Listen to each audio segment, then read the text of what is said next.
everyone, and glad you could join. So the first order of business on the agenda is to approve last month's meeting minutes. So at this point, we will entertain a motion to approve the minutes. After a second, we'll have a discussion or any comments that need to be made. Do I hear a motion? I move to approve the meetings or the minutes from the April meeting. I'll second it. Thank you, Pam. Thank you, Vince. So are there any comments or additions, corrections to those minutes? Hearing none, all in favor? Aye. Okay. MP, I'm sorry, I didn't hear you. Are you with? You got no sound. I just Mayor. unmuted. Okay. There you go. Yeah, Thanks, I was Mary. unmuted before. I said aye. Great. Thank you very much. Okay. At this point on the agenda is we're open to public comments. Are there any public comments at this point? Yes, there is. I will, Okay. it's by Ryan. I will allow him to talk.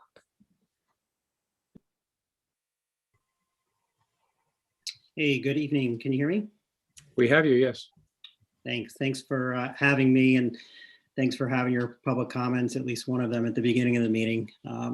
Appreciate that. I would like to just comment on West Wharf Park, specifically regarding the dock and fence, which is on a coastal site plan application I think that you'll be looking at later. I've been discussing my concerns about the installation of the fence along part of the wharf since last fall with Scott Erskine and other town officials, and recently I shared that concern with Chairman Card. The fence, which was installed last fall without the required permits, was to deter access to the dock and to the fire rescue boat, which was docked at the newly installed dock, which had received emergency authorization from DEEP last summer. The fence, in my opinion, is not the most effective way to protect the fireboat from unauthorized access, and it definitely adversely impacts the aesthetics of West Wharf Park and the 198-year-old wharf. I participated in a meeting on March 31st with town officials and Engineer Harkin, where it was determined that the catalyst for the fence was to protect the fireboat from unauthorized access because the boat had been accessed during summer 2020, which led to some moving of boat lines and possibly unplugging some electronics. During the meeting, the word vandalism was used, but in talking with the police department, it appears that it wasn't vandalism, it was unauthorized access. Signs to restrict access were installed, but they weren't installed until the end of the summer in August. And locking of the boat canvas at that point had not been evaluated. So the fence, which was again installed late in the summer, early fall without the permits, did provide partial fencing on the north side of the wharf, but it did not fully prohibit access to the fireboat, as it could be accessed by anyone swinging around the fence or certainly by entering the shallow water or accessing the boat via another vessel. And the fence itself demonstrated it wasn't even sturdy. After just a few weeks, it was bent by the weather. And I think if you look at the coastal site plan application, you can even see that as there are photos from it from last fall. And again, the installation on a 198-year-old wharf, which has never had anything like that in its history, adversely affects the aesthetics of the park. I provided 4 suggestions after that meeting for other systems, and including a town ordinance prohibiting access to the dock, as suggestions to better protect the fireboat, which of course is a priority. And at this point, I've not yet had any feedback on that. And I am very concerned to see that the fence is part of this application. Thank you for your time. Ryan, thank you. I just have a clarifying question. You mentioned you presented in March. Was that March 2020? Was that March of 2021? No, so the fence wasn't installed actually until fall of 2020. It was never on any plan submitted to DEEP. It certainly was not presented to any town commission prior to its installation. So I wasn't even aware of it. So the meeting, Chairman Card, was actually this March 31st, 2021. Okay, and then one more question. When you and I spoke, you had mentioned you had some recommendations or suggestions. I know you were going to send that over and we probably got caught up in things that were busy, but do you have the ability to share that with me that I can share with the commission what your recommendations were? Is that something you can Yes. send to us? Yeah, absolutely. I will send that to you as soon as we're done here. Great. Thank you. Any additional questions? Thank you, Ryan. Any additional comments from the public? Nope, that was it. Great. Thanks, Daniel. Appreciate that. So just a couple of comments from the chair. We'll get going on. First of all, I just want to let you know as a follow-up, Dave Anderson, the town planner, I had an opportunity to meet with him once while I had asked to share with us, just kind of the overlap between Beach and Rec and town planning. He has a conflict on the first Tuesday of each month at the same time that we have a meeting. He has another meeting. He would be willing to come on board at 6:30. So I'm just going to put that out to everyone. We'll follow up separately with an email. But I think a 30-minute presentation from Dave would be really valuable. So we'll follow up with an email to see if you would be available, if we could move our next meeting up. And if that doesn't work for everyone, we'll try another date. As a follow-up, there are a couple items that I would just like to make the commission aware of. And that is around West Wharf. And one of the items was the dock fence. So Ryan, thank you for bringing that up. One is the bathhouse. Scott has given us an update that we're in process. And I think the commission should be attuned to not only the bathhouse but how do we incorporate and ask for feedback from the property owners. There has been discussion with town leaders and the town planners around property line, the dock fence, the grassy strip. And I just think the commission should be aware that there's a discussion that will be updated on. I don't have any additional information, but there was a meeting this past month. I think Austin or Scott can speak to that, but I don't know that there's any details more from a standpoint of continuing the relationship and making sure that there is a good relationship for West Wharf. And then finally, just what is the general plan for West Wharf? I think the commission should be aware of that. There is opportunity, and that would be something that of the many items that are on Scott and soon to be Austin's plate, the commission may want to take interest in that. And then finally, tonight under old business, we're looking to close out an item. I sent an email out today, which was really to just kind of capture some bullet points, and the Pam is provided and will provide a motion for us to have some discussion. So the information that was sent out today was just to make sure everyone understood that we do want to bring some closure to this around the parking and the operation around non-residents and fees, so that we can make that recommendation to the Board of Selectmen. So those are my comments. With that, I will now turn it over to Scott and for director's updates, which are outlined in the agenda. Thanks, Rob. As far as the department goes, we're keeping our head above water, which is a good thing. Obviously, as everybody realizes, we're still short full-time staff. We did open the surf club office on Monday, and for beach pass sales, and we're covering it, but we are at the beginning of May. The kids are just getting out of college and getting back, so bear with us. There may be some holes that we don't fill, but right now we're doing all right. And it's been I can't say it's been extremely busy, but it's been constant. So the beach operation is fine. And I'm still gathering staff for the weekend coverage.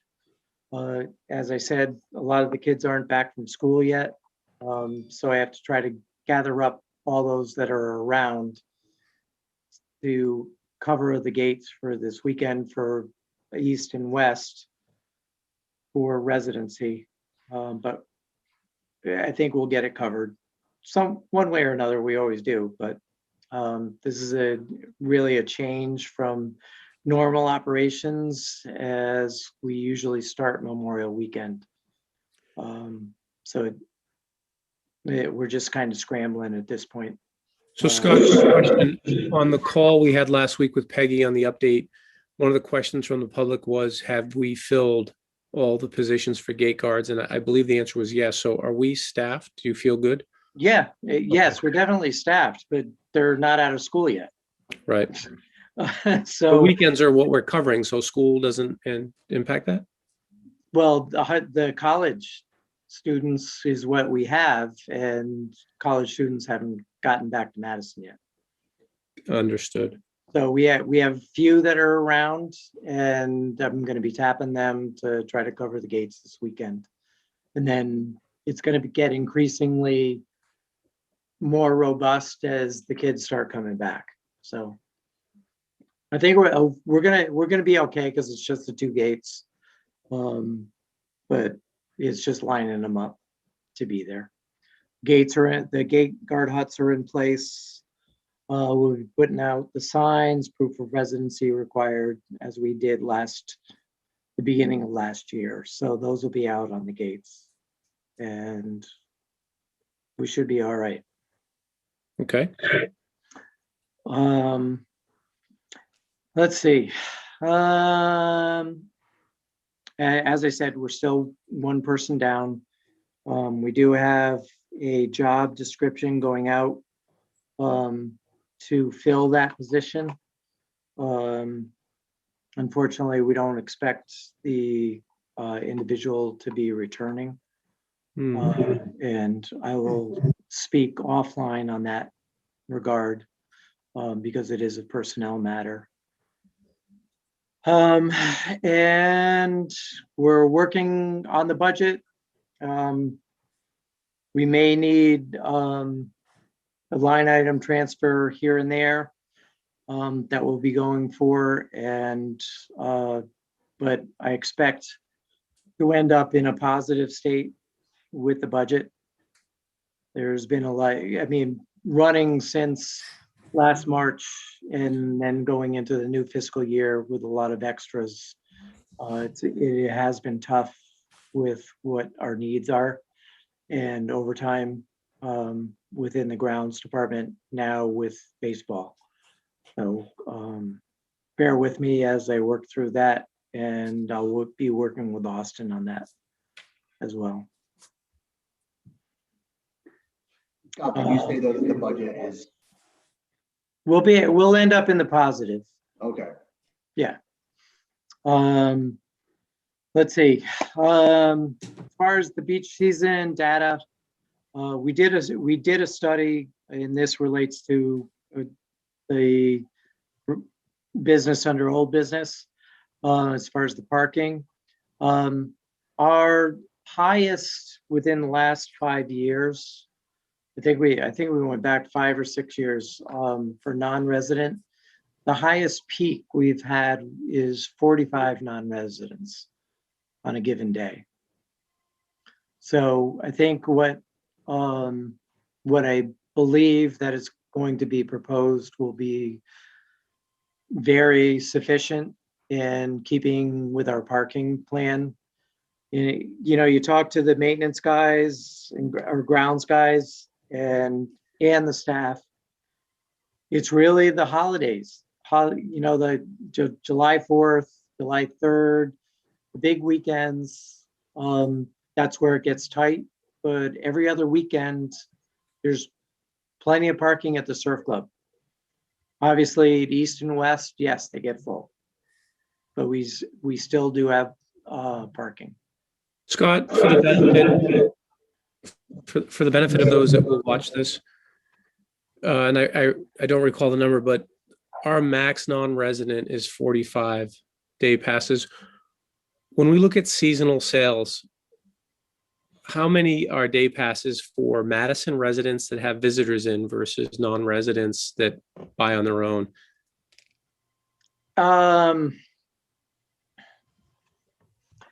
The non-resident, many residents buy guest passes for their families to come in. And they're $10 each. The inns, like Tidewater, Seahorse, and the other inns, they are buying $10 daily passes to have on hand for their guests. And it's not extravagant. They come in and buy maybe 10 at a time. And so it's not overwhelming, but the ones that are coming in by themselves, they're minimal. They really are not. Last year was way out of whack due to the state. Sure. And they're going to be 100% capacity. Campground is full operation. Everybody wants to go to Hammonasset. They were finding us as a safety valve to get to the beach. They'd rather be at Hammonasset. Right. Okay. So I think we have to keep that in mind, that under normal, quote unquote, normal circumstances, we're fine. I mean, we're not overrun by non-residents coming in. Right. And I think the takeaway is that the vast majority of guests are guests of Madison residents, not people that are coming in from out of town just to buy a beach parking pass for the day. So Yeah. The 2018 data, which is the last complete year we have the data, it's about 3 times as many resident daily passes over the course of the season. Correct.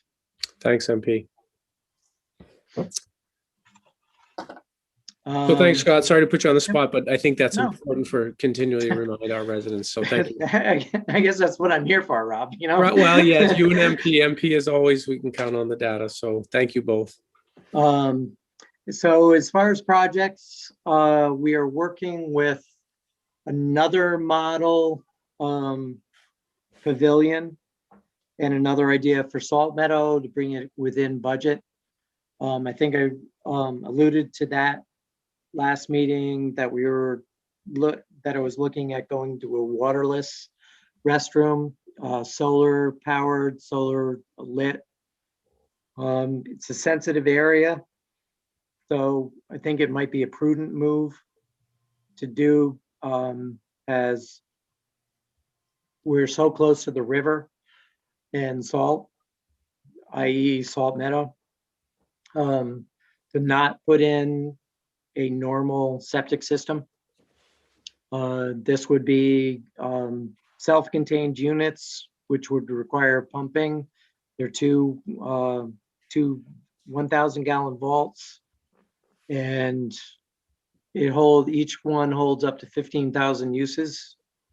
So I think it's a win, and I'm getting a reduction with the pavilion that we wanted to buy, because that included bathrooms and everything. So I'm getting a new cost on that to try to bring it under budget. So that'll be taking place hopefully. And we're looking at the rescue plan with several projects, and I'm also going to be recommending that we look at West Wharf, Rockland, and possibly Exchange Field with these waterless restrooms. And of course, the narrative said restaurants, but restrooms. for people that are utilizing the playing fields so that we don't have to go out and rent porta potties. So that's gonna be on my list to present to the first select woman and the Board of Selectmen in the American Rescue Plan. And then as Ryan alluded to, I don't know where we want to bring that. We may want to bring it under new business, Rob, I'm not sure, to discuss the West Wharf project. Okay. That's up to you, where I think we can open the agenda and add it and discuss it in further depth. Okay. And that's all I got. We're past sales are doing good. Surf Club has been fairly busy. Online sales are good. Just got to make sure there is a thing on the website that states that people need a reminder to print out their receipt, and then when they go down to the beach, show it to the gate guard attendant, who will direct them to the surf club where they can get their passes. Well, we don't have gate attendants right now. We are mailing the passes back to the people, the tags, that is. And we've had a couple, they bought it on Saturday, and obviously we're not in the office and there's no gate attendant, and they came in on Monday showing their receipt. It's like, well, we've already processed it on Monday and sent it out in the mail. So people have to be patient. We say at least 2 weeks. Mail has not been the most reliable lately. But we're going to reword the website, because that was meant for when we were in full operation. If they come down on Memorial Weekend and they bought their pass on Friday or whatever, they show their receipt, at that time, they will be directed by the gate guard attendant to go to the surf club office, and then we can assign them the 2021 pass. That was the full background meaning of that statement. Okay. Does that make sense? Well, yeah, my takeaway, and I hope those that listen or hear this, is that we do process, and it takes a little time for that processing, and that they should keep a copy of their confirmation, and that we'll change the wording on the website so people understand that. Did I get it? Or Yeah, we do. We print all the passes that were purchased online. I print them out the next day, and then we process them and send them out in the mail with their correct tag number. Because when you're doing it online, it assigns a tag number that has no meaning to us, because it's not a physical tag. So we have to go in and assign the tag that we're in our stack and then send it out to the people. So, I mean, we're still pre-season. They don't have to worry about it. If you have the 2020 sticker for East and West, or driver's license, or your car registration that says Madison address, you're fine to come in. Surf Club is not restricted because of all the sports that we have. so, just to open up to the commission, are there any questions about any projects, or as Austin is transitioning, about future projects, updates? And number two, are there any general questions about beach season and anything we can do to support Scott and Austin and their teams? Yeah, I have a question. Scott, you have a heading under your projects for the surf club, short term, as well as long-term? I mean, what does the surf club look like, 3 years from now? I was there yesterday, for instance, and, it looked like, I mean, with all due respect, I know you're working on it and everything, but it looked like a police scene. Well, it's I not a police, it's not a police scene. As I believe I explained it last meeting that we lost the neutral line of our electric service. And when it got re-energized, it fried the furnace and then the water pipes froze. So we have water leaks throughout the building, and that's why there's construction tape, because they had to go and cut holes in the ceilings and floors to get all the water lines repaired so we can get it back to normal. I'm with you, Scott, I'm with you. I understand. But what I'm saying, is there anything that says, what is a surf club? What do we need to do to make it look, really fantastic? I mean, There is a plan to globally look at the entire surf club property. Where should the surf club building be? right. Should it be moved back? It's gonna have, whatever we do to the building to make major improvements, the building has to be raised up. Okay. But I mean, Okay, so is that the right place for the building? We have to do a major study of the entire 45 acres of the surf club property to figure out where that building should live. okay. Should it stay at the water? Should it move back towards the road and then create a lawn? Should it go out to Garvin Point? Should it go back on Upper Exchange parking lot? Well, Scott, Those are the things that need to be discussed. Okay. what I'm without going down a suggesting is- rabbit hole on the actual surf club building, Sure. you're explaining a process. Is that process happening now? And would there be someone from the commission that, like, who from the community sits on that, or is that purely internal? It's supposed to be, we're supposed to be including it into the CNRE.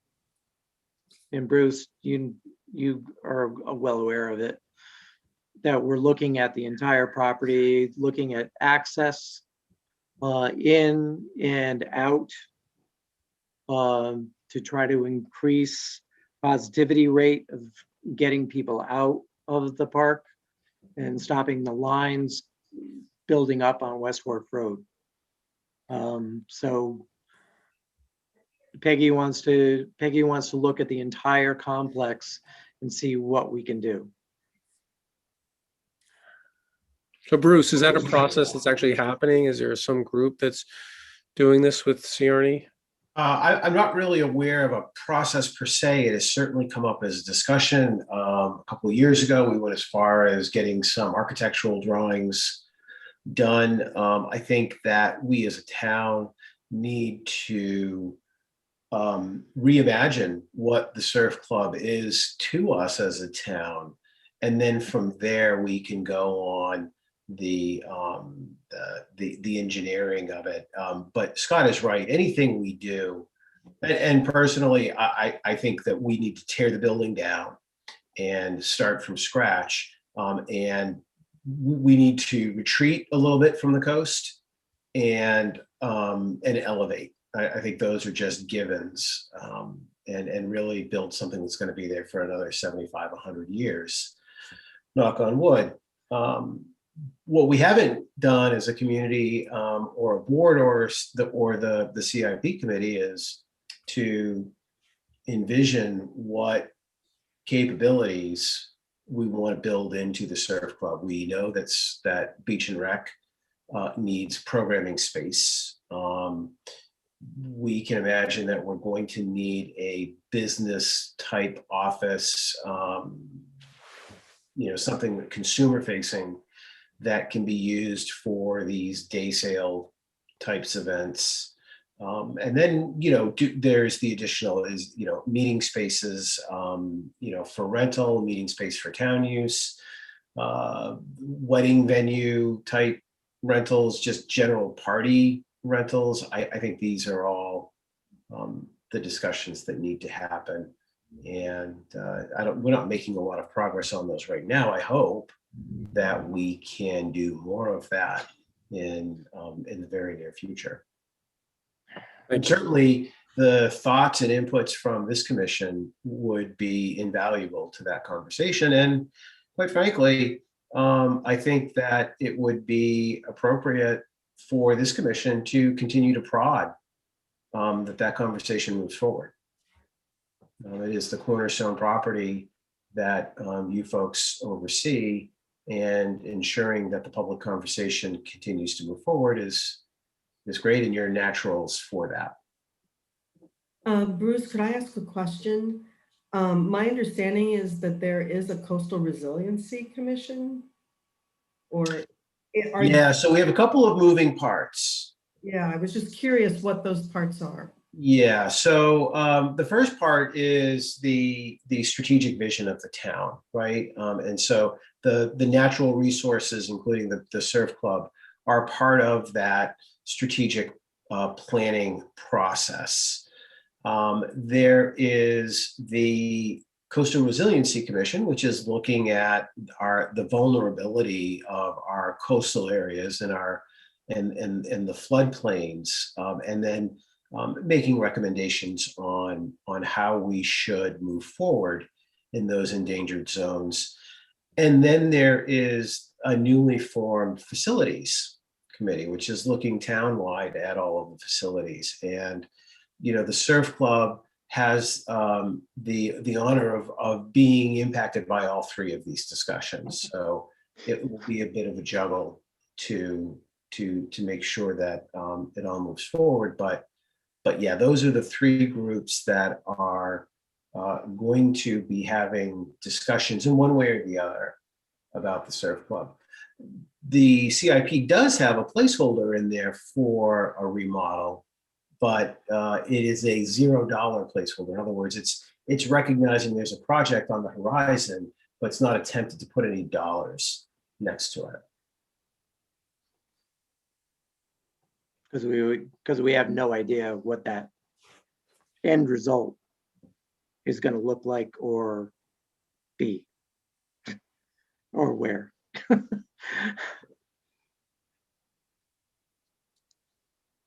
guess my question is, in terms of the 10-year future, moving the surf club from here to where we are today to there, are there things that we can do to the surf club to enhance its appearance and its overall utility that we're not doing? We're trying to keep up with building rot, making repairs. As you know, we rebuilt the front entry porch last year. The overhang for the front door, and redid the crumbling patio that was under it. Replacing doors where we can. It's a harsh environment. Yeah. With the salt. So we do have wood rot that we keep on going after. But right now, due to the power outage, good part of the interior is getting redone. So bear with us, and it'll be a nice looking inside, at least, when it's all done. One last thing, restrooms, are they getting redone? In the building? The bathrooms, yeah. In the building, yeah, all the fixtures froze, so all the fixtures are being replaced. Okay. Great. Thanks, Vince. Any other questions about any other projects or beach season readiness? Okay, so before we move on to old business, I just feel compelled to underscore that, I think the commission and my 3 years here, we've done a lot to talk about operational needs. And I think we've learned that our job, I'm speaking for myself now, that to support Scott and his team is one of the things we can do. not so much focusing on operational and really focusing on supporting projects, prioritization, and really direction. And I think what's just been surfaced is, through Bruce and Scott is, what is the long-term plan, not just for the surf club, but, for the assets. And, that's our opportunity. Our greatest opportunity, I believe, is to make sure that, we represent the public. And Bruce, I appreciate you asking or suggesting that we lead the charge. So with that said, I will move on to old business on the agenda. So under this, part fees in preparation, we talked about fees. Most importantly, we were talking about the non-resident situation. We had a great update for the community last week with Peggy. We're aware that Hammond Asset will not be running with any restrictions on attendance. We've been coordinating and collaborating with Chief Drum, carrying over some of the processes from last year. And with that, one of the items was to make sure that, as an open and welcoming community, that, how would we approach the non-resident parking situation? So although we don't think we'll have some of the same issues, we did want to make sure we take a stand. We had a discussion on that. And the output was that, Pam and Vince and then the commission would collaborate to put forth a motion. So I'm going to turn over to Pam to present a suggested motion. This would need to be seconded, and then we would have some discussion and be prepared for amendments. But as with the email that was sent out today, I think we know what we need to talk about, but we want to make sure the commission finds alignment and consensus on a recommendation we can make to the Board of Selectmen. So with that said, Pam, I will turn it over to you. Okay, thank you. So at the end of the last meeting, after our discussion, I had offered to put together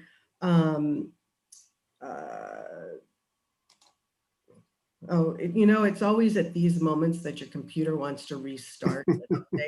Anyway, so I said that I would put together some language for a motion. And so I'm going to share that with you now.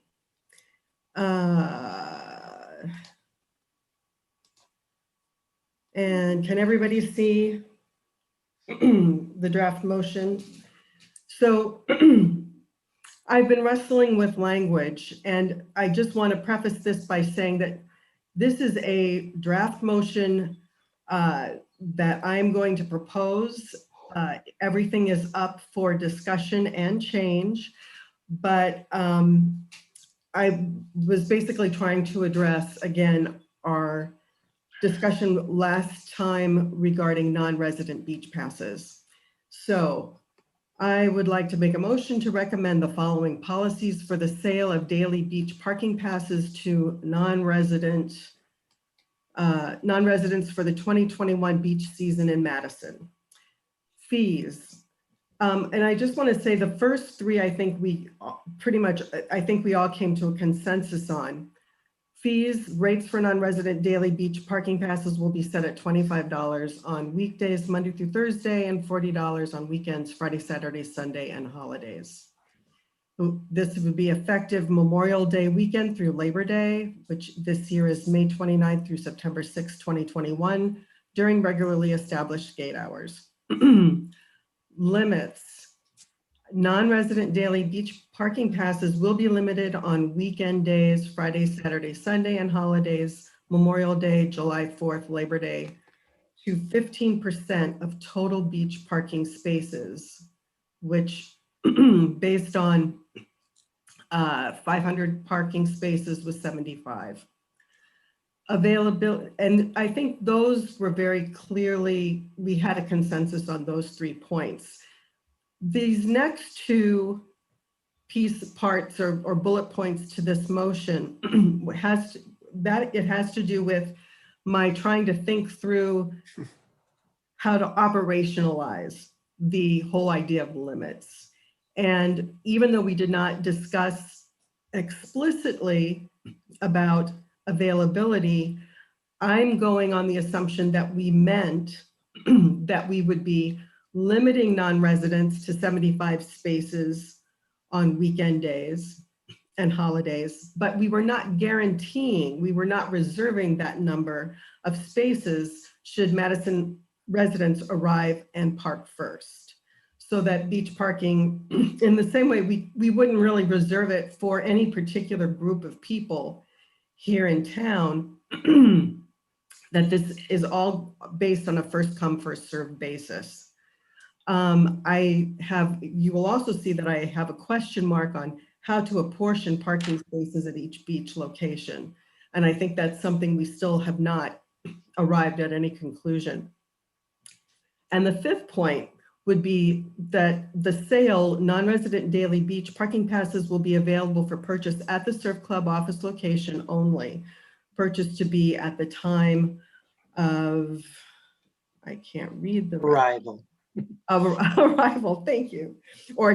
So in other words, there would be no advance purchase. And the reason that I put that in there is because I couldn't quite understand how we would work it if people bought a pass in advance, how we would be able to preserve that space realistically, that especially if we are making parking spaces available on a first come, first served basis. So those are my 5 points. And I would like to put that motion forward. Is there a second for this I'll motion? second it. Okay, so now that we've seconded the motion, as stated, Pam will leave this up. We're open to discussion, and as Pam said, I think we need to process this through a little bit. So we'll open it up to anyone's initial comments or questions or points they'd like to make. Mr. Chair, if I could just offer up a point of order. Sure. So this, I believe, is not in the agenda for a vote. Am I correct in that? It was an item for old business that we were. So This is a continued discussion, and I think this is a conclusion of the discussion where we would vote to conclude it or not to formally make a recommendation. So you're picking up a motion that was tabled? No, this is a discussion from old business. So just, So Bruce, again, I'm happy to make a motion to discuss a draft motion to adopt at a meeting if you think that would be more appropriate. No. So typically when The agenda. when a group is going to vote on something that is not in the agenda for a vote, what you would first do is motion to open the agenda for the purposes of discussing and taking action on the motion. You would take that vote, and then you would motion the item. And it's just sort of the technical way of introducing a new thought into a public meeting. So I would offer up that process. You're certainly welcome to consider and vote on it.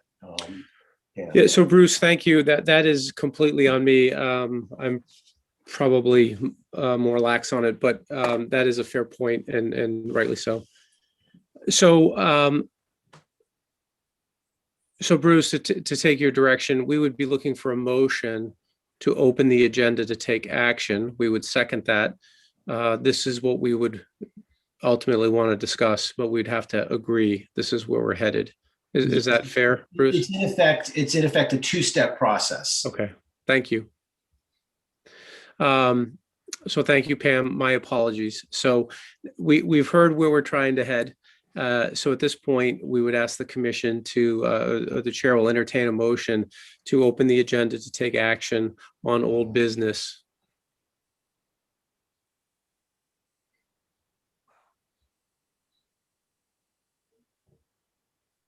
So without a motion or a second, we can't vote on that. I'll make the motion to, I'll make the motion to open the agenda to,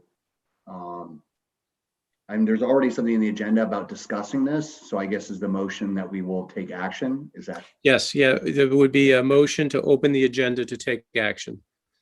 So I'll make the motion to open the agenda to take action on the discussion regarding non-resident beach passes for the 2021 season. Thank you, Shane. Is there a second? I'll second it. There's a second by Vince. All in favor? Aye. Aye. Okay, all in favor. Thank you very much. So at this point, the agenda is open. And at this point, Pam, if you want to read or make a motion for this agenda, for this motion, we'll look for a second and then we'll take a vote on that. I would like to offer this motion to recommend the following policies as I just presented for the sale of daily beach parking passes to non-residents for the 2021 beach season in Madison. I'll second it again.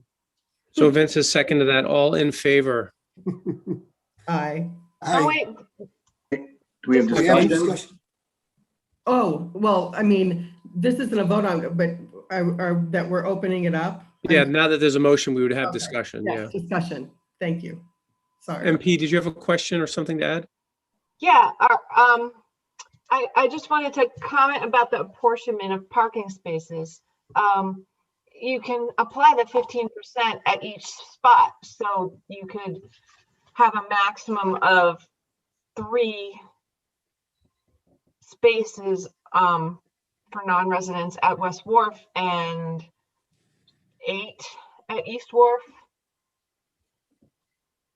I think where we're going with that, MP, is that due to the fact that they would have to, the non-residents have to go down to the surf club to purchase those passes. It's for the surf club, not necessarily, we're not necessarily guaranteeing a spot that's available at East or West. We're not guaranteeing spots at the surf club either, Correct, but that's the maximum number. correct. In that's all going to be totality, admitted. if they want to leave the surf club and go to East Wharf and there's no spots, they'll end up coming back to the surf club. And if there's no spots there, then I don't know where we go. Right, but the concern is saying you can only get them at the surf club. Just our point of Use sale. at the surf club, right? Well, yeah, that's our point of sale. Correct, but you can't say you can only use them at the surf club, right? Probably not. So yeah, I think MP, I'm with you. I think we need to clarify. So if we were to add the 75 spaces that's listed here on the screen is based on surf club only. Correct. So if we ended up adding up the total and you said it was an additional, what, 8 and 3, so you're looking at 86 total spaces, passes. Well, I think you're saying 15% of total available parking at each location. Well, but I think the problem with that would be is that if someone were to say, I think you've just got to open it up and say, because if I was to say, okay, well, I want one of the 8 spots down, and they've only sold, there's 8 spots available and I bought one. I get down there and there's no spots. Right, then you're going back to the surf club, correct? But you can't We can't guarantee say that spots. you can only use it at one place. Is my Correct, point. correct. So I think what we do is we'd say 15% of total beach parking passes, and you'd increase the 75 spaces listed there, that it's really 86. I think, and I'm just going by the numbers you just gave, 3 at West Right. Wharf and 8 so an additional 11 spots, we're at 86. Those are the passes that could be sold on a given day. Right, and then the maximum number of people that non-resident passes that would be admitted through the gate at East Wharf, for example, would be 8, applying the 15%. Right? And Yeah, this is Austin. I'm with you here. I think if you increase the number of spaces available to whatever it was 108, and everyone decides to go to East or West Wharf and use their non-resident parking pass, I think we're in for a lot of trouble with that. Right. So I agree. I think we need to, it's just like surf club. If parking lot's full, it's full for everybody, Mhm. not just non-residents, it's full for residents as well. So I think doing the percentage at each beach and enforcing that is the right way to go. Is there, Just a I know point, at one point, sorry, go ahead, Vince. no, I'm just going to make the point that I know this is going to cause quite a, a riff here, but I might as well bring it up. That Pam and I did this study of all the beaches along the shoreline, and there are beaches, there are towns that limit the non-residents on weekends and on holidays. Just an FYI. So there could be something to be said for eliminating non-resident parking on weekends and holidays on West Wharf and East Wharf, and just keeping the 75 spaces open as the good neighbor policy, if you will, in the surf club. So something you may want to think about, and I'm sure we're going to get a lot of pushback on it. Or maybe we won't get any pushback. Well, so we talked about this 2 meetings ago. I would, based on the number of spaces, I would be in support of that. Yeah, I mean, And there's it not would enough certainly spaces there. It would certainly simplify Scott's and Austin's operational needs. Right. I think anything that puts us in a situation where we are printing signs that say no non-residents, it's going to be a huge problem. Well, I think Only you'd be on saying weekends no and holidays. non-resident, you'd be saying no non-resident parking on weekends. So you don't have a pass, so you can't come in, you're a non-resident. They can go to the beach. That's what we saw last year. They just can't park. And you can go to the surf club, by the way. But Surf club, I'm just throwing this out, but we do have residents that are buying guest passes. Yeah, So they're going to be going to the other beaches as well. yeah. So I'm just saying it's So, a matter of timing, really. well, then it becomes, the only reason why I would suggest that was because the operational need, but you can't, unless you're going to say, listen, I'm going to allow, you can't sell someone a pass for 3 spaces down at East Wharf. They go and it's full. Right. And then you go back and you go, okay, well, then you got to let them into the surf club. right. So it's maybe what it is there's an East Wharf pass, a special pass for East Wharf and one for West Wharf, but those are also good at the surf club. I mean, that would be the only way you could do that and manage it in a way that's.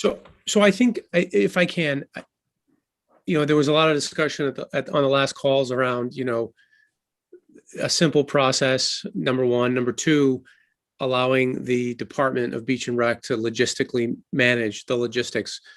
And then we were offering 75 spots, which was more than what the max had ever been, which is 45. And I think the idea is that we are open and welcoming to non-residents. We have more than enough spots we're setting aside, but it is first come, first serve. And we're not, as a commission, we're not going to, again, these are my words, not the commission's words. Do we really want to get into assigning spaces by beach? All our beaches are open. Anyone can walk to any beach. Peggy had shared that only selling passes at the surf club, it makes sense. There's the best parking, the best facilities. So, we can go down if we want to divide it up by spot, if that's what we want to do. We're certainly, we can do that. I think the design here that Pam is presenting is that we've got X number of spots available and we will sell them to non-residents on the weekends. Anyone is welcome anytime during the week. And then let the department determine how they best feel to manage it. Well, logistically, we cannot sell at East and West. Well, logistically and technically. Yeah. Well, I think we're all in agreement with that. I mean, that part, I Right. think the only, so maybe we could just go down the list and just say, are we good with the fees? Are we good with it? And I think, Pam, you said this, that the first 3, well, the third one is now in question a little bit, but Right.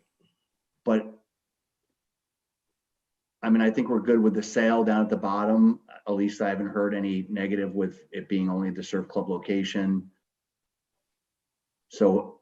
And everyone's okay with the fact that it's only on the day that they are of intended use, that we don't have advantage. Absolutely. Yeah. So I Yeah, think we're 'cause down to, in the limits and availability, which are sort of the two pieces that, because you even mentioned the question about how do you apportion the parking space to each beach location. I think it comes down to, and maybe this is a question for Austin and Scott, how do you want it? Like 75 spaces or 86 spaces? I mean, that's not that, and with the highest number being 45 that we've ever seen, so it really comes down to how do you want to operate? Like what's easiest for you and your team, your groups to manage? Is it just sell the 75 spaces and people can go to the different locations? If they can get in, they can get in. If they can't, they can't. But it means you could have East Wharf we'll just have to see if it happens. East Wharf could be filled with 50% capacity of non-resident. Or do you want to limit it so that it's only surf club? I mean, I think. I mean, personally, I think they buy them at the surf club, they stay at the surf club. That's the largest facility we have. It hasn't been overrun except for on holidays. There's always been parking available. And to go to the smaller beaches, I really believe that if anybody is going to the smaller beaches, they are guests of the Madison residents that have bought tickets in advance for their families to come in with them. Is that a different pass than what you're going to sell for the day pass? Yes, the non-resident daily is a scratch-off ticket where the month, the day is scratched off, so it's only can be used that one day. Well, it sounds to me like then that's the 70. I'm good with that, which would be that so the surf club is the only place for the non-resident daily pass. That's right. And we have two different style guest tags. One people buy and they're all marked as prepaid for their guests, and then the non-residents would be coming down to the surf club and they have the scratch off.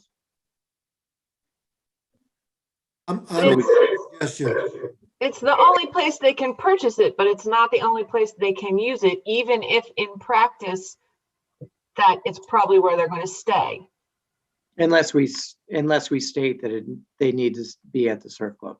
Right. And that's the part where I think you're, edging up against some issues if you say you can only use it at the surf club. Well, I don't think we wanted to say that. I think we No. wanted to say we only purchase at the surf club. Right. Anyone can, if it's their choice, if they want to travel and come back, they know Correct. that. Yes. They can always try.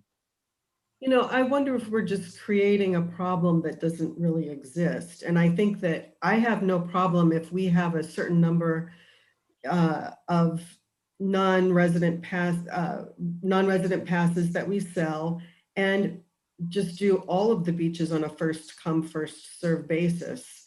And if we do end up with more people at East Wharf, fine, but I don't think that, I just think given the amenities at Surf Club, that as long as people have to purchase there, I don't imagine them wanting to go to the smaller beaches, quite frankly. Right. But the policy has to be worded inclusively. And that's the part that I'm, saying we have to be very careful about. If in practice, anybody who's buying a non-resident pass chooses to stay at the surf club, that's one thing, but our policy can't say you have to stay at the surf club. Right. Well, and what I would add to this under availability, I would say beach parking will be granted on a first come, first serve basis at all Madison beaches. Mm-hmm. And then non-residents are limited to a maximum of this many spaces. And then they're apportioned based on first come, first serve, not Right. anything that we try to enforce. Because I think that as soon as we go there, That'll be a problem.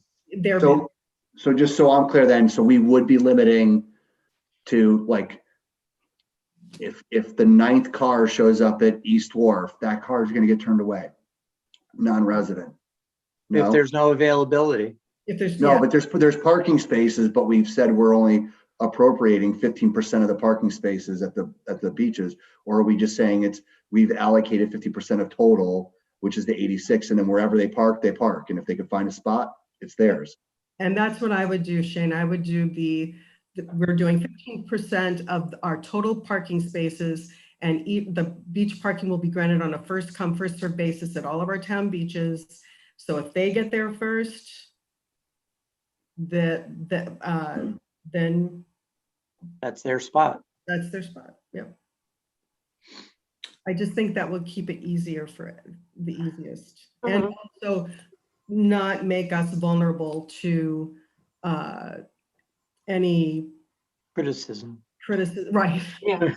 Well, and it's also easier for the person at point of sale to say, I'm out of non-resident daily passes today to sell, than the person at East or West Wharf gatehouse saying, sorry, you have to go away. Right. That makes sense. Yep. I mean, because there is always the fallback. If they choose to go to East or West and they find no parking, they Right. can always come back to the surf club and they'll have parking. So All right. So can I make a motion to amend my motion? To allocate a total of 86 non-resident spaces, which reflects 15% of all of our beach parking. And that under availability, it would read, beach parking will be granted on a first come, first served basis at all of our town, at all Madison town beaches. but are not guaranteed. And you could say non-resident Oh. limited to the But maximum. are not guaranteed that, right?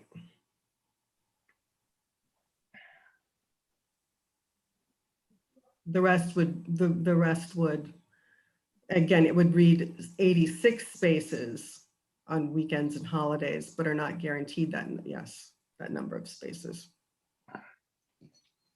So 15% of 627, Yeah, if those are still right, Scott, Yep. altogether, Do we want to just keep it simple and just leave it at 15% of is total beach 94. parking spaces? So we don't have to worry about doing we don't have to amend this later on. It's just 15%. Yeah, in case they redo the parking lot, you mean? Yeah, otherwise we got to do a vote to say we got to move it from 86 to 87. Yeah.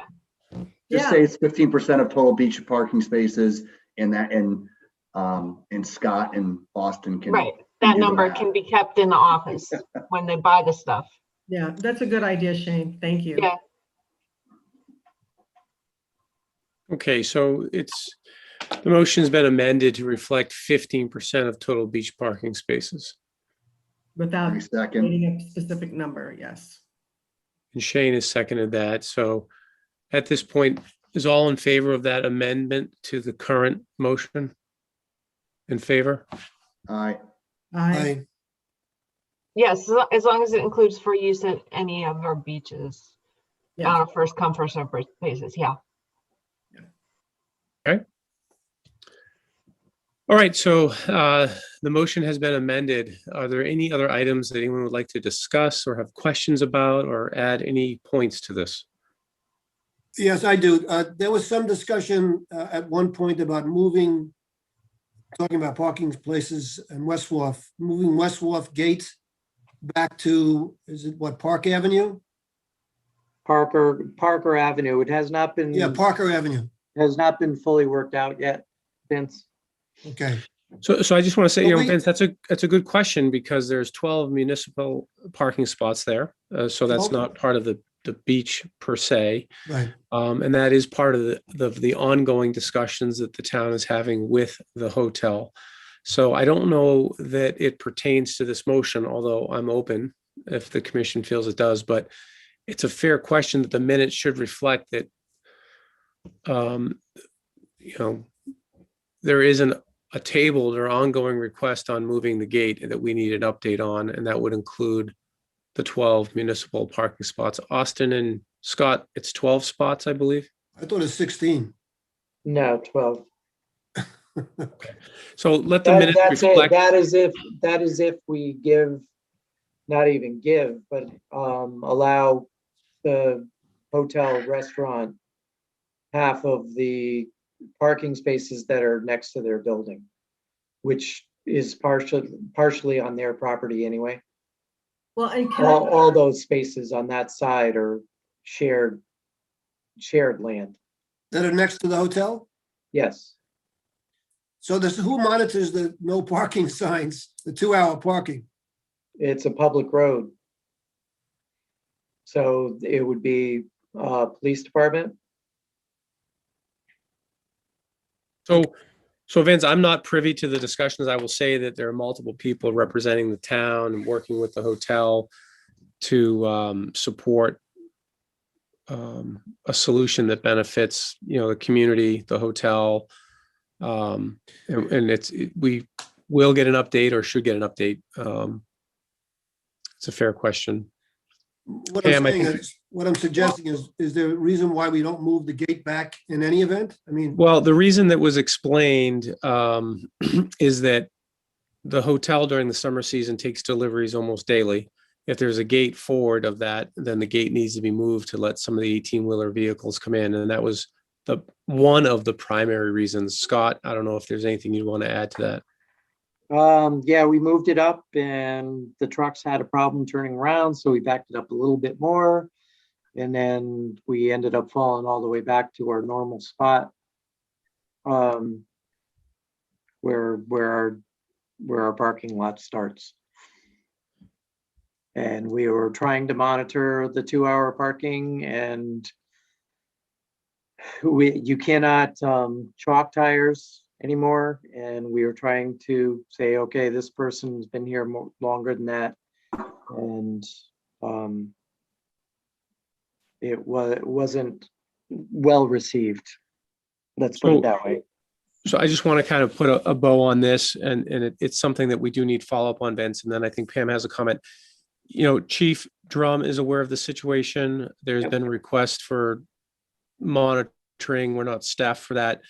There, leadership in town is working with the hotel to work on a solution that would, be beneficial to the community and the hotel, and whether that puts the gate up front there to meet the need of traffic flow has yet to be determined. But Vince, okay, it is something we need to follow up Working on Pam, it. thank you.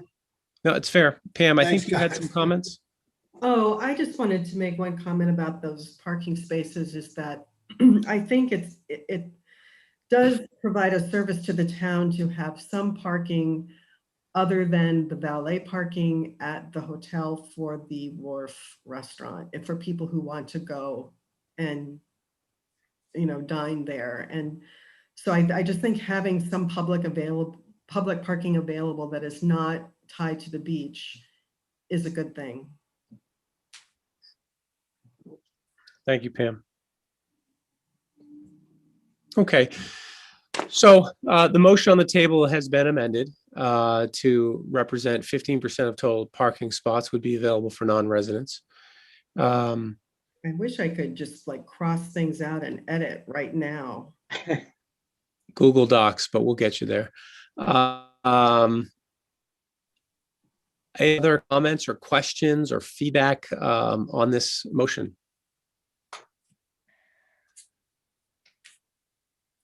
Okay, with no further comments, we will call this to a vote.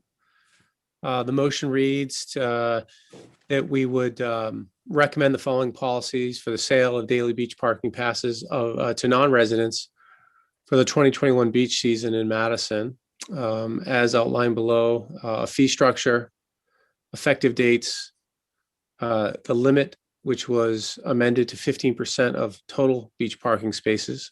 Period. And availability, first come, first serve. At all Madison beaches. At all Madison beaches. Yes, thank you, because MP had mentioned that. Although we don't restrict anything, we do want to state all Madison beaches. So, Kristen, do you Actually, feel I that have you, one quick question. okay? Are we intending this to only hold for the 2021 beach season, or are we intending it to be for 21 and forward? Great question. As I read it, I thought the same thing. I mean, this could be moving forward. What does the commission think? We would ask for an amendment, but just. I think moving forward. So I suggest an amendment that says daily beach parking passes to non-residents beginning with the 2021 beach season in Madison. I'll second that motion. All in favor? Aye. Aye. Aye. Great.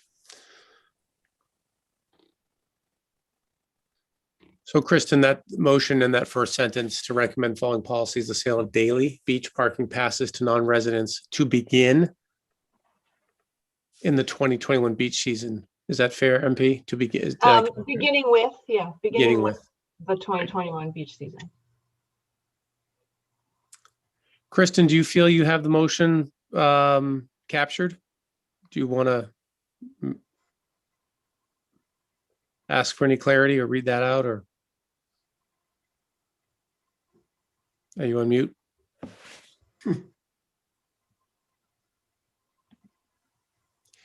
MP, do you feel, I'm sorry, Pam, have you captured the amendments on your notes?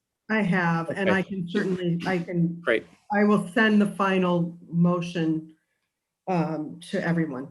Okay. So with that, we will call a vote. All in favor? Aye. Aye. Aye. Shane, did I hear anything from you? Aye. Okay, great. All in favor. Aye. So the motion passes. We will confirm that this is documented, and we will roll this up through Scott and Austin to the Board of Selectmen. And I just want to make a final comment that although Hammond Asset will be open and we don't expect the same traffic flow, this was an issue prior to the pandemic, and it deserved the time it took to talk about how we want to be open and welcoming to non-residents. So thank you all for the time that you've put into this discussion. Kristen, thank you for the note. I appreciate you sharing with us that you are capturing it. So thank you. So that covers old business. We are now at 8:15 p.m. We are on to new business. We had nothing on the agenda, although the chair will entertain a motion to up to a 30-minute discussion on the subject of West Wharf, including both the fencing to protect the public safety vehicles. So this is a motion to discuss West Wharf design, including the fencing to protect the public safety vessel. If there's a second, we would just go into some discussion to allow people to ask some questions, to get some history on this, to understand how we arrived at where we're at, and if what we think might be the next course of action.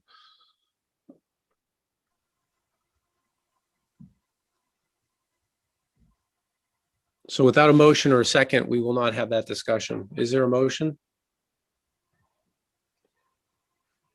You want a motion to open the agenda to add something? under Well, new yeah, we business? would motion for new discussion. So is there a motion to open to new discussion? I'll make a motion to open the agenda, but I'm not sure. I'm sorry, to open the agenda, and it'll be for new discussion. Yeah. Is there a second to open the agenda? Aye. And Pam is second. All in favor? Aye. So we've opened the agenda for the purpose of discussing West Wharf, limiting the discussion up to 30 minutes tonight on the design specifically, but not limited to the fencing to protect the public safety vessel. The chair will entertain a motion for that or any other way someone would like to say it.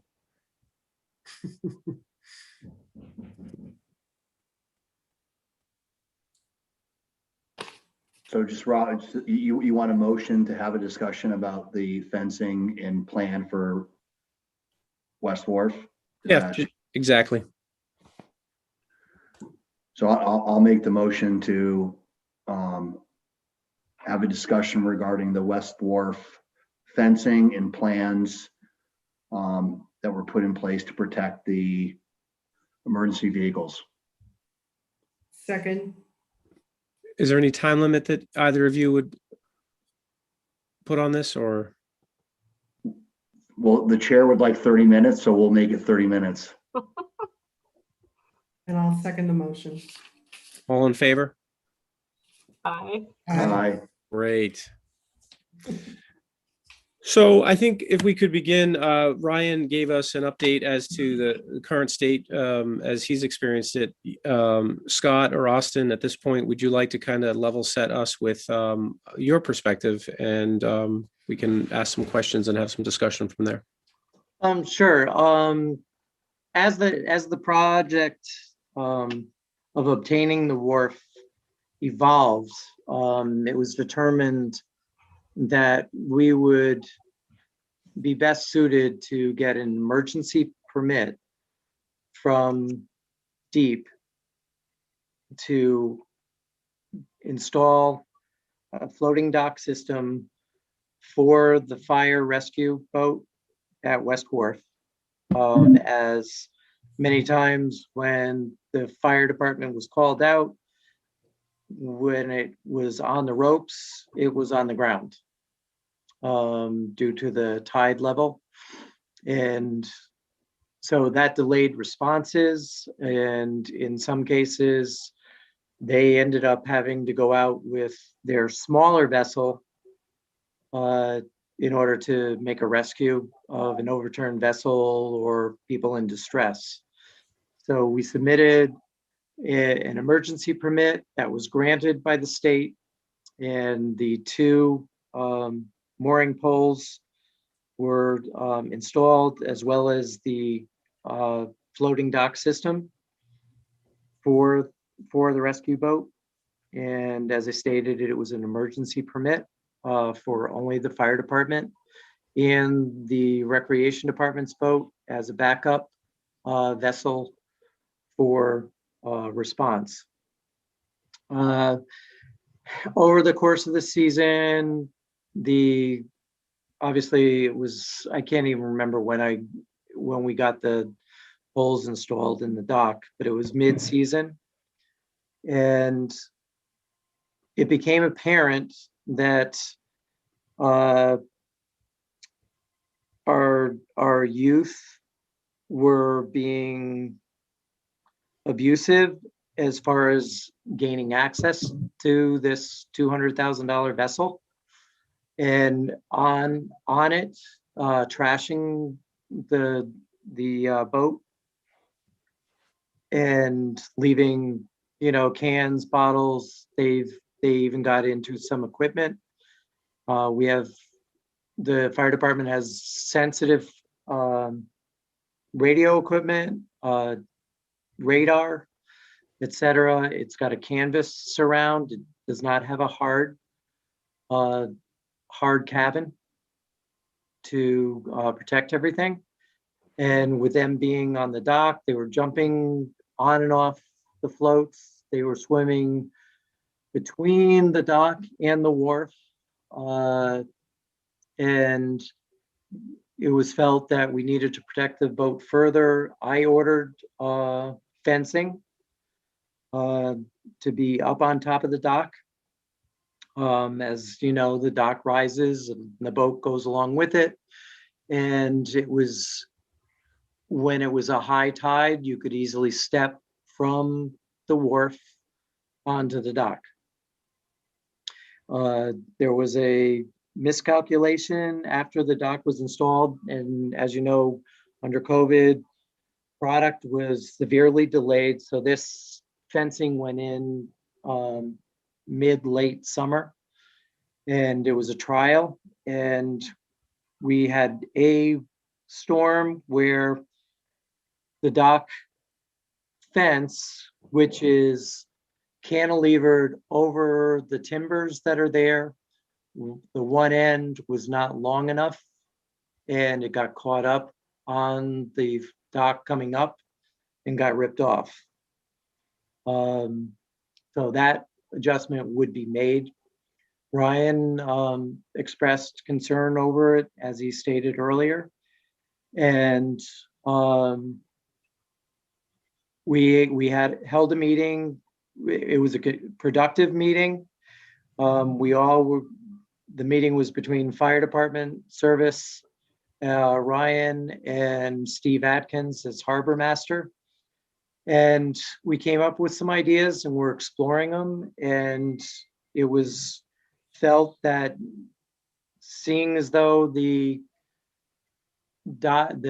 fencing went in late season, we would like to see it start from the beginning.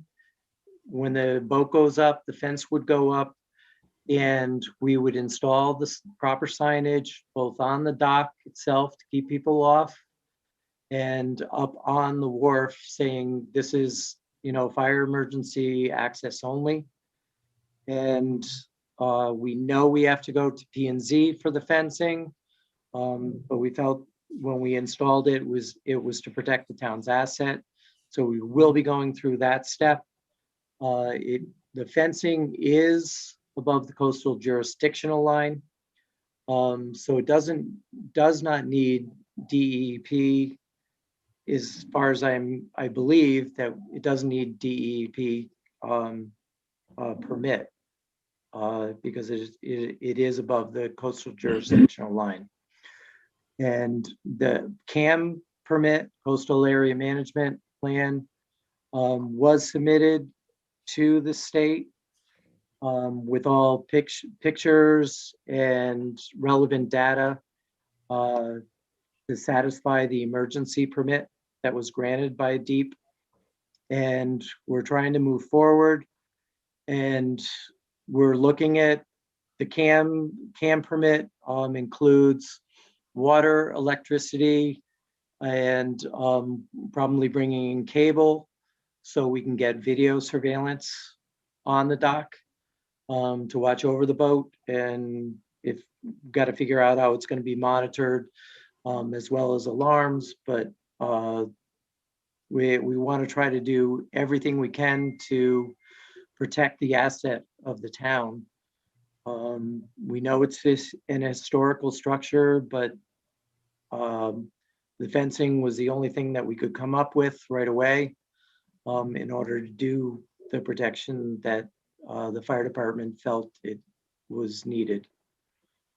And I believe, and Danielle, you can tell me if anybody's in the audience from the fire department that would like to speak regarding this. I don't see any hands raised right now. Okay, Oh, there is one. Jeff Young. okay.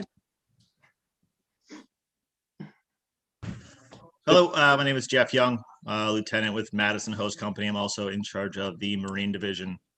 I think Scott summed it up pretty well, the issues we had. We have looked at some options on properly securing our boat.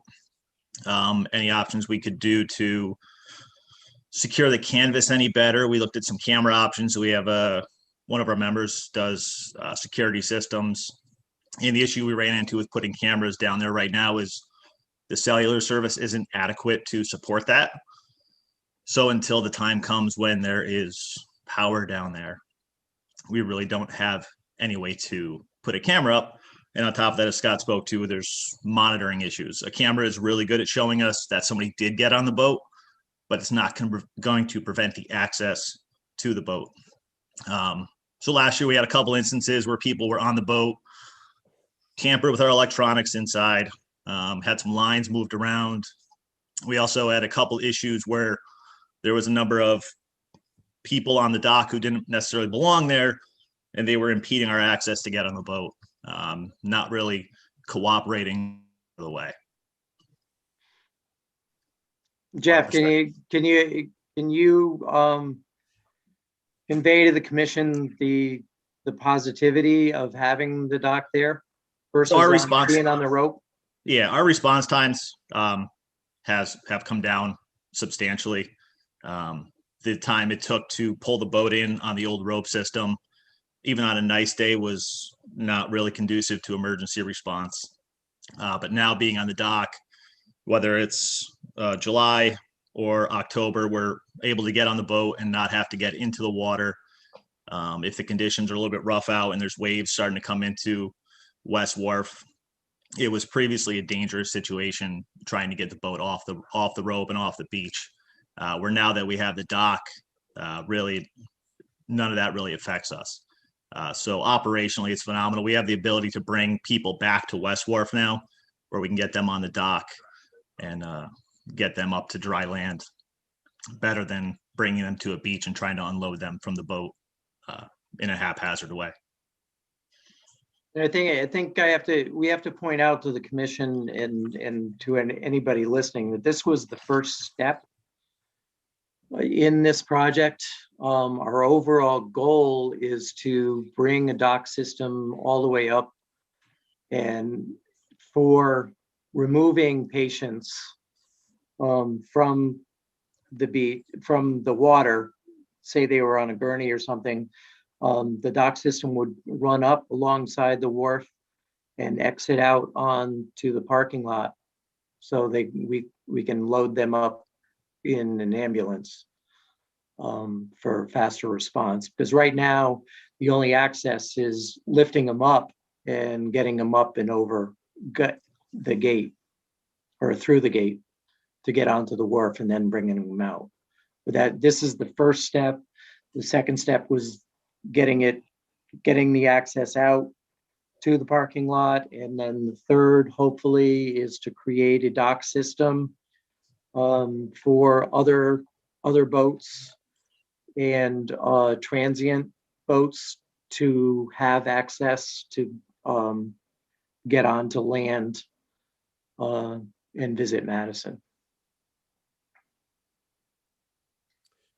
Jeff, this is Rob Card. Thank you for joining this evening, and thank you for your comments. I have a question that maybe you can support the commission and how we approach this. So this is from the volunteer fire department. We've also heard it stated that this is to protect a town asset. Some may say that a volunteer fire department is not town property. How should we look at this asset? What guidance would you give us? So the boat itself is a town property. The town purchases all of our apparatus for us, whether it's a fire truck or the fireboat. That is a town piece of equipment. We have expensive electronics on there, ranging, as Scott said, from the radar. We have infrared cameras on there, which are indispensable to the operation that we have. So having this equipment that the town has purchased for us, operational and ready to go, really is key to what we do. We can't get down there and find that the boat has been touched while the boat was tied up. And, for us to get down there and find that someone has been on the boat is going to delay our responses, which we do over 20 to 25 calls per year of people in the water, whether it's a kayak or a sailfish, a sailboat that's come out of, the surf club or off private property. Generally, a lot of times we're not dealing with, 35-foot, 40-foot boats.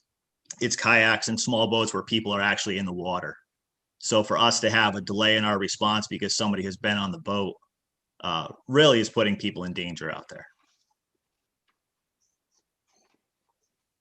Thank you, Jeff.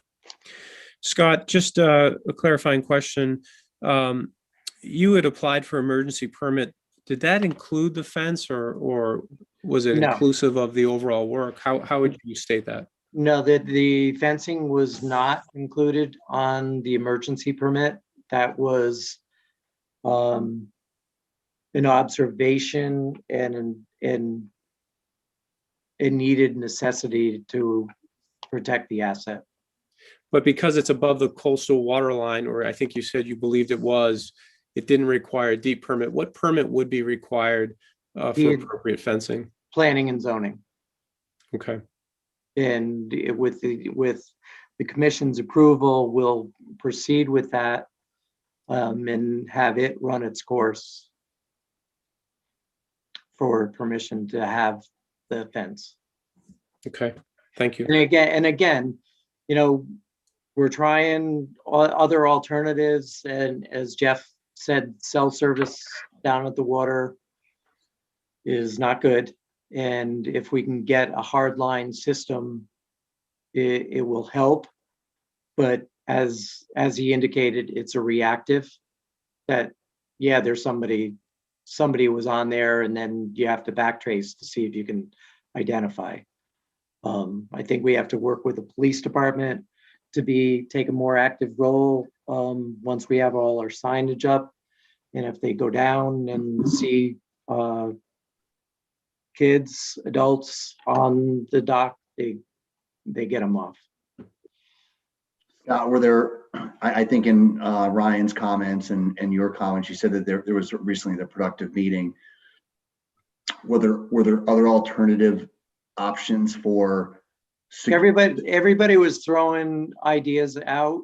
Ryan has some good ideas, and a lot of that has been incorporated in the CAM permit with bringing electricity and the cabling so we can get cameras out there. I don't think we really, because of the cell service, I don't think we can really rely on a cell-based camera system. We found that out with our parking system. But we're still, to your point though, we're still and to Jeff's point, we're in a reactive mode, monitoring and response, not a preventative mode. So were there other options for preventative access? Jeff, I don't know. Yeah, so I mean, you know, with the limitations of the boat we have now, the cabin is surrounded by canvas, just with snaps and zippers. I've looked into a lot of time spending online trying to find options on ways to properly secure that. And there's nothing out there that really works well, especially, you know, keeping in consideration that it is an emergency response and it needs to be something, whatever we would do needs to be reasonable for us to work with on our arrival down there. It can't be something that takes 10 minutes for us to deal with. It needs to be something, you know, quick and easy to make sure we have an expeditious response time. Absolutely. So Scott, do we as a commission make a motion to help you go to planning and zoning to get this permit? Is that what you're asking? Yes.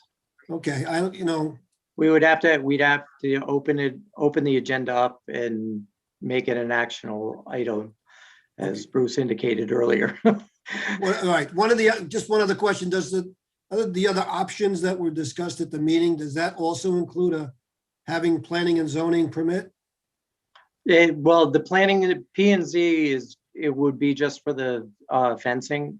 Everything else is below the coastal jurisdictional line, which is deep.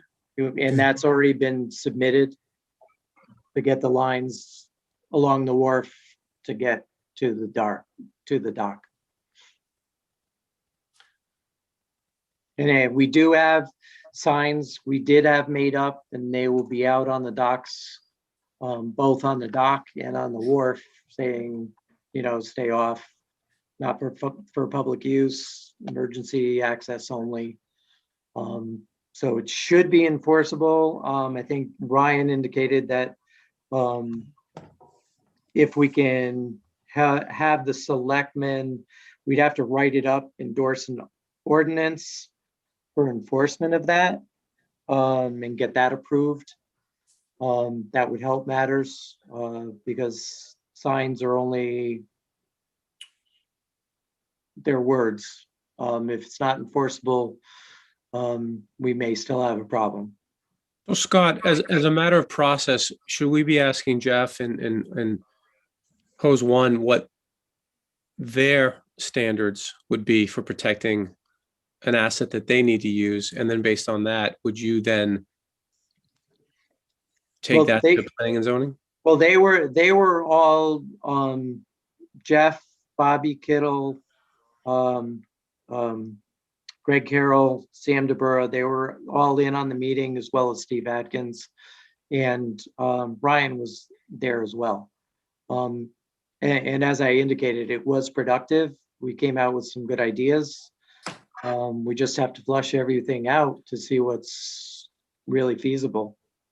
But again, P and Z is anything above the coastal jurisdictional line, which is at the top of the wharf. And again, just for clarifying question, and we're happy to take this on, we're discussing it, but to Vince's point, we could make a motion and support you to do that, but here is a situation where the town needs to protect an asset. Is that for us to take on? Is that for the fire department to take on, or is that for the town to take on? Who owns protecting the asset? Bruce might want to weigh in on that. Well, it seems like this really needs to come in front of the Board of Selectmen. And it probably does seem like an ordinance needs to be written to give a little teeth to anybody who might decide to board the boat and do anything to it. I mean, just let alone board it. So the matter is not come in front of the Board of Selectmen in any form. I know Correct. about it casually from some of the conversations going around, but it's not a topic we've taken up or has been brought to us. So it probably needs to happen, Scott. That probably needs to happen next. And I think that would be a recommendation from the commission to bring it before the selectmen. Correct? Yeah, I believe so.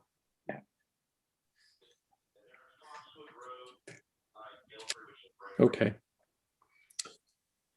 So we are 20 minutes in on the discussion. Any other comments or questions? I think we can see where we're headed as far as maybe taking some action for a recommendation.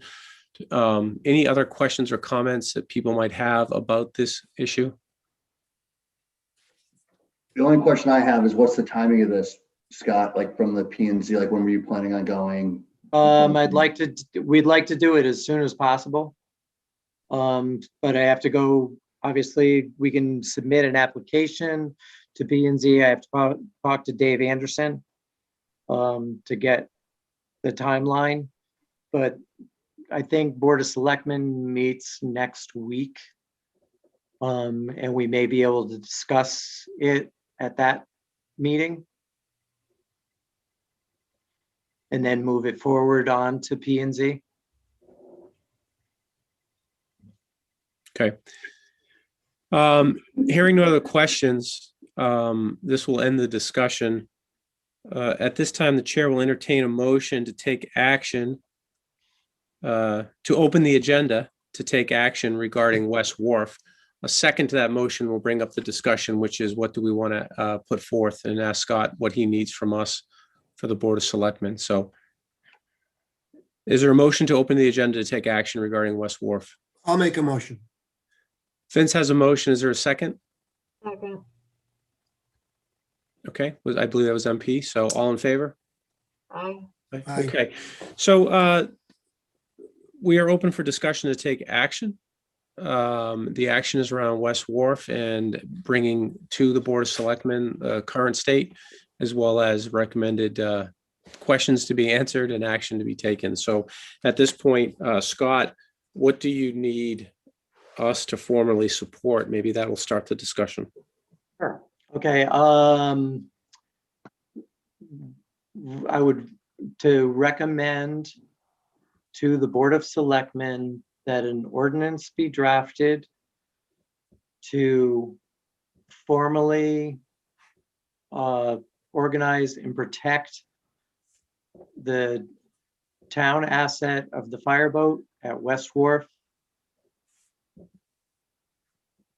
with enforceable repercussions for boarding and or vandalizing the town asset docked at West Wharf. Number one, and then to formally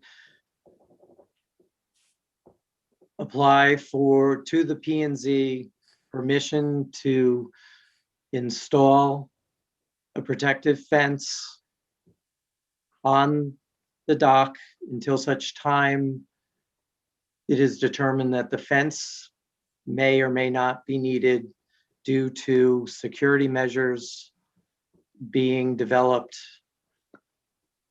between the fire department and the town agencies.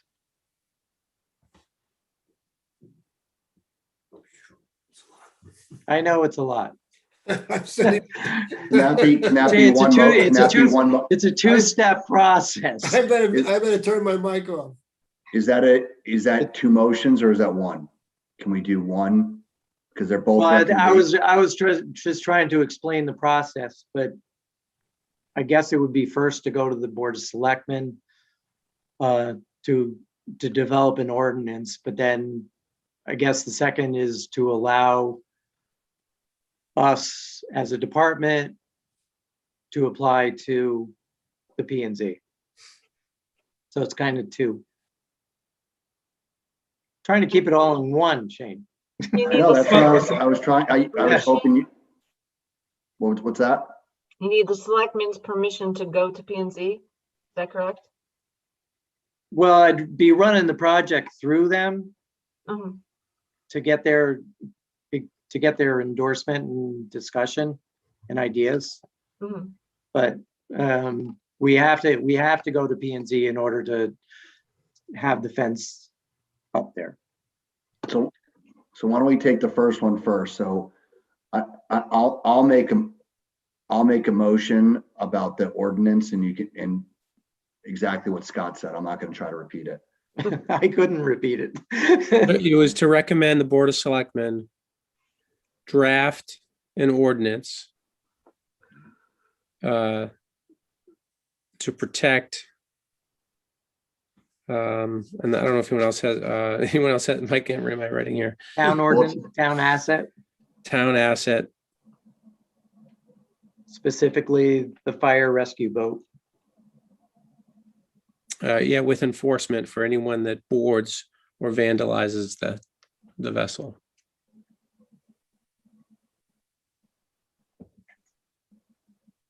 Shane, are you good with that? Do you believe that covers what you Yep. want to support? Okay. Is there a second to that motion? I'll I'll second second it. it. MP can second. Okay, MP is second to that. Second it a lot. Kristen, if you're able, just to make sure we captured that and that we feel that that's enough and it's straightforward enough. Are you able to read that back to us?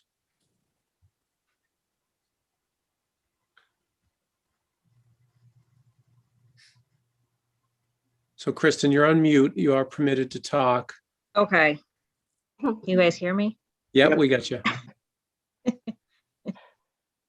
I have it somewhat written down, but when I watch the video afterwards, I'm gonna do word by word. So I will definitely make sure that all the motions are written appropriately and that Okay, it's captured. Go by what Scott said the first time. He did a really good job. you did a great Okay. job. Okay.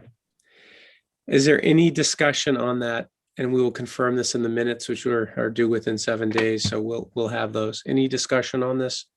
Pretty straightforward. Ordinance needs to be created by the town to protect the asset and penalties for those that do anything to board it or vandalize it.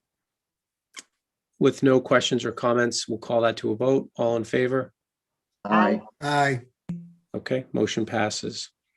The second part was to, I'm going to summarize here, to be able to go forward to the P and Z and apply to put protective fencing around until a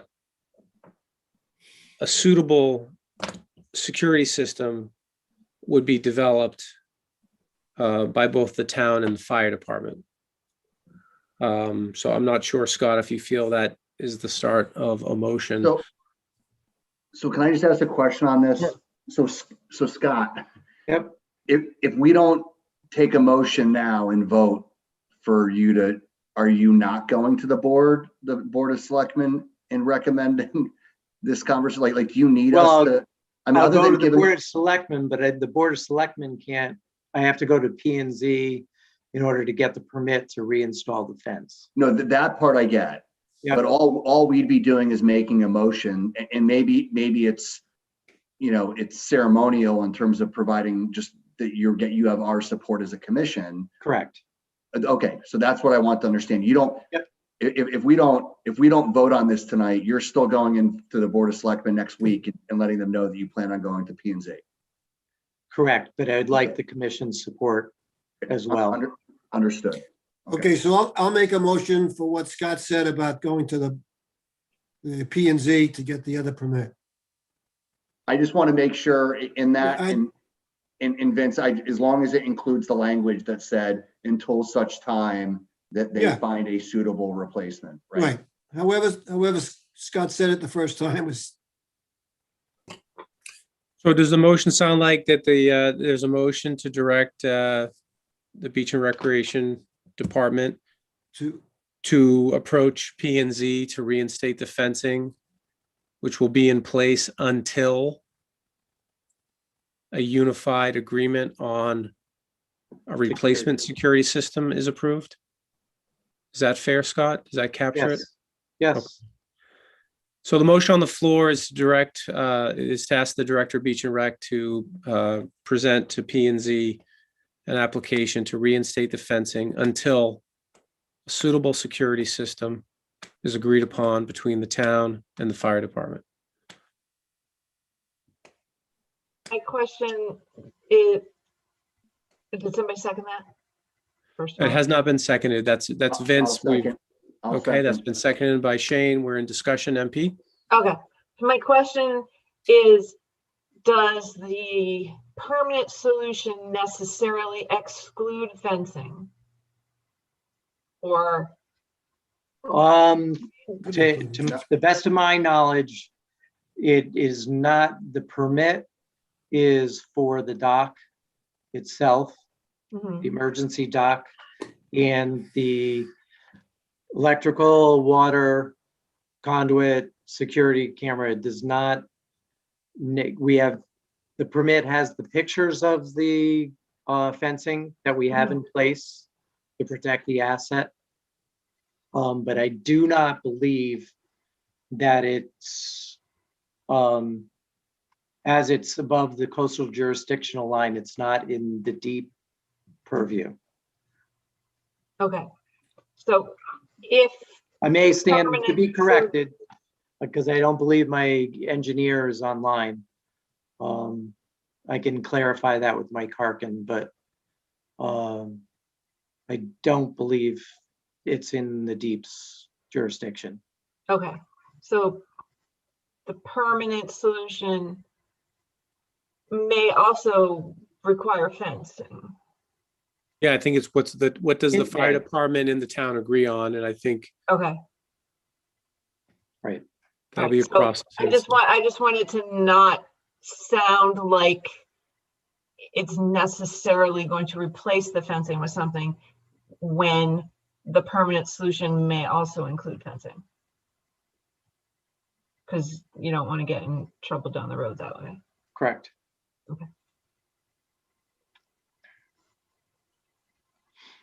Okay, so that has been the motion. It's been seconded. We've had the discussion. All in favor? aye. Aye. Okay, the motion passes. Scott, thank you for your guidance. It's an important issue on many, many levels, from the residents that enjoy that space to the residents that may need the use of the rescue boat, and to the volunteer fire department that needs to have an asset that's protected and used. So thank you all for the discussion. At this point, this concludes our agenda of new business. We would then move to public comments. Do we have anyone that would like to make any public comments? You can raise your hand on the Zoom meeting call. I don't see anyone raising their hand, Danielle or Kristen. So at this point, this concludes our meeting. We will entertain a motion to adjourn. Motion